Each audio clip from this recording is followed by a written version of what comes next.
This is the story of the Apache creation of the world, directly from Geronimo, written in 1903.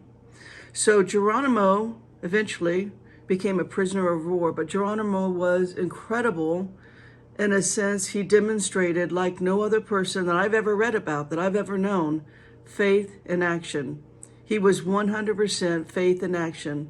He believed in God. The Apache word for God is Usen, U-S-E-N. He believed in God. He prayed every day. And he had a vision.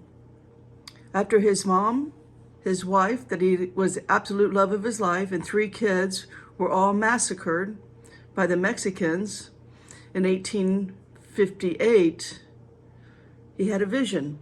And God said, no bullet will ever kill you. And I am covering your arrow. I have your arrow. I got your back. And he lived his life according to that God has covering his arrow and that no bullet will ever kill him. He was shot with bullets 8 times and no bullet ever killed him. He lived his life fearlessly and totally 100% in faith, and he took action. At one point, Geronimo, just Geronimo, and only 16 other men, the rest were women and children, kid you not, 9,000 people. 9,000 people were hunting for Geronimo. They did not find him. Geronimo surrendered and was promised a lot by General Nelson Miles. And he did not get anything that Nelson Miles promised him. He just became a prisoner of war. So in 1903, he wrote the story of his life, and it starts out like this. Because he has given me permission to tell my story, because he has read that story and knows I try to speak the truth, because I believe that he is fair-minded and will cause my people to receive justice in the future, and because he is chief of a great people, I dedicate this story of my life to Theodore Roosevelt, President of the United States. Chapter 1, Origin of the Apache Indians. In the beginning, the world was covered with darkness. There was no sun, no day. The perpetual night had no moon or stars. There were, however, all manner of beasts and birds. Among the beasts were many hideous, nameless monsters, as well as dragons, lions, tigers, wolves, foxes, beavers, rabbits, squirrels, rats, and mice, and all manner of creeping things such as lizards and serpents. Mankind could not prosper under such conditions, for the beasts and serpents destroyed all human offspring. All creatures had the power of speech and were gifted with reason. There were 2 tribes of creatures, the birds, or the feathered tribe, and the beast. The former were organized under their chief, the eagle. The tribes often held council, and the birds wanted light admitted. This the beast repeatedly refused to do. Finally, the birds made war against the beast. The beast were armed with clubs, but the eagle had taught his tribe to use bow and arrow, which, by the way, Geronimo was expert at making bows and arrows. The serpents were so wise that they could not all be killed. One took refuge in the perpendicular cliff of a mountain in Arizona, and his eye changed into a brilliant stone, may be seen in that rock. So this day the bears, when killed, would each be changed into several other bears, so that the more bears the feather tribe killed, the more there were. The dragon could not be killed either, for he was covered with 4 coats of horny scales, and the arrows would not penetrate these. One of the most hideous, vile monsters, nameless, was proof against arrows. So the eagle flew high up in the air, and with a round white stone, don't you love that? White stone. Bible believers know what that means. And let it fall on this monster's head, killing him instantly. This was such a good service that the stone was called sacred, that they fought for many days. But at last the birds won the victory. After this war was over, although some evil beasts remained, the birds were able to control the councils, and light was admitted. Then mankind could live and prosper. The eagle was chief in this good fight. Therefore, his feathers were worn by a man as emblems of wisdom, justice, and power. Among the few human beings that were yet alive was a woman who had been blessed with many children. But these had always been destroyed by the beast, if by means she succeeded in eluding the others. The dragon, who was very wise and very evil, would come himself and eat her babies. After many years, a son of the rainstorm was born to her, and she dug for him a deep cave.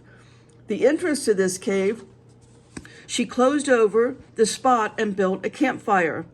This concealed the baby's hiding place and kept him warm. Every day she would remove the fire and descend into the cave where the child's bed was to nurse him, and then she would return and rebuild the campfire. Frequently the dragon would come and question her, but she would say, "I have no more children. You have eaten all of them." Wait, what? Can you believe that?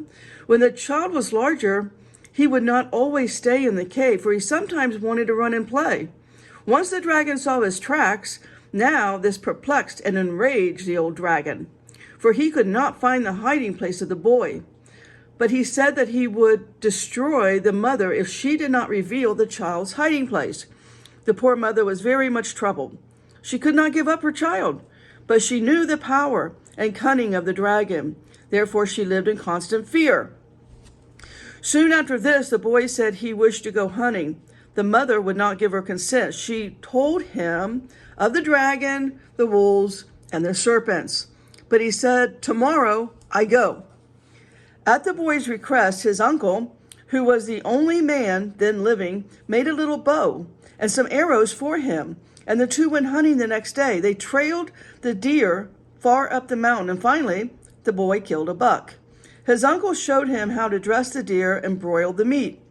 They broiled 2 hindquarters, one for the child and one for the uncle. When the meat was done, they placed it on some bushes to cool. Just then a huge form of the dragon appeared. The child was not afraid, but his uncle was so dumb with fright that he did not speak or move. The dragon took the boy's parcel of meat and went aside with it. He placed the meat on another bush and seated himself beside it. Then he said, "This is the child I have been seeking. Boy, you are nice and fat, so when I have eaten this venison, I shall eat you." The boy said, "No, you shall not eat me, and you shall not eat that meat." So he walked over to where the dragon sat, and he took the meat back to his own seat. The dragon said, "I like your courage, but you are foolish. What do you think you could do?" "Well," said the boy, "I can do enough to protect myself, as you may find out." Then the dragon took the meat again. Then the boy retook it. 4 times in all, the dragon took the meat. 4, by the way, is a very sacred number, the most sacred number to the Apaches. And 4 in the Bible means all the creative works of God. It's amazing how close this story is to the Bible. 4 times in all, the dragon took the meat. And after the 4th time, the boy replaced the meat. He said, "Dragon, will you fight me?" The dragon said, "Yes, in whatever way you like." The boy said, "I will stand 100 paces distant from you." Is this not the story of David and Goliath? Wow. "You may have 4 shots at me with your bow and arrows, provided that you will then exchange places with me and give me 4 shots. "Good," said the dragon. "Stand up." Then the dragon took his bow, which was made of a large pine tree. He took 4 arrows from his quiver. They were made of young pine tree saplings, and each arrow was 20 feet in length. He took deliberate aim, but just as the arrow left the bow, the boy made a peculiar sound and leaped into the air. Immediately the arrow was shivered into 1,000 splinters, and the boy was seen standing on top of a bright rainbow over the spot where the dragon's aim had been directed. Soon the rainbow was gone, and the boy was standing on the ground again. 4 times this was repeated. Then the boy said, "Dragon, stand here. It's now my time to shoot."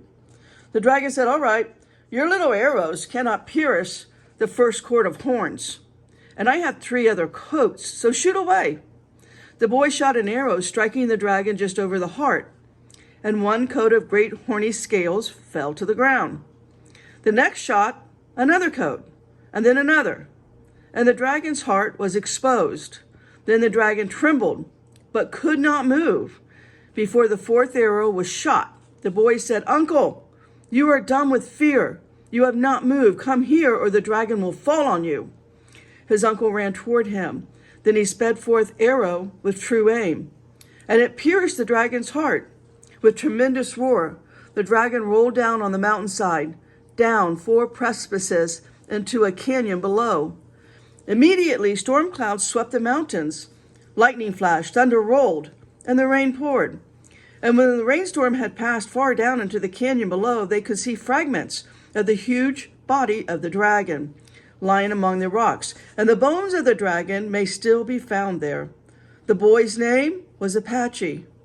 Usan taught him how to prepare herbs for medicine, how to hunt, how to fight. He was the first chief of the Indians and wore the eagle's feathers as the sign of justice, wisdom, and power. To him and to his people, as they were created, Usan, Apache were for God, God gave homes in the land of the West in Arizona. And now, at the end of Geronimo's story, it ends like this. "Since my life as a prisoner has begun, I have heard the teaching of the white man's religion, and in many respects believe it to be better than the religion of my fathers. However, I have always prayed, and I have believed that the Almighty has always protected me, believing that in a wise way it is good to go to church, and that associating with Christians would improve my character. I have adopted the Christian religion. I believe that the church has helped me much during the short time I have been a member.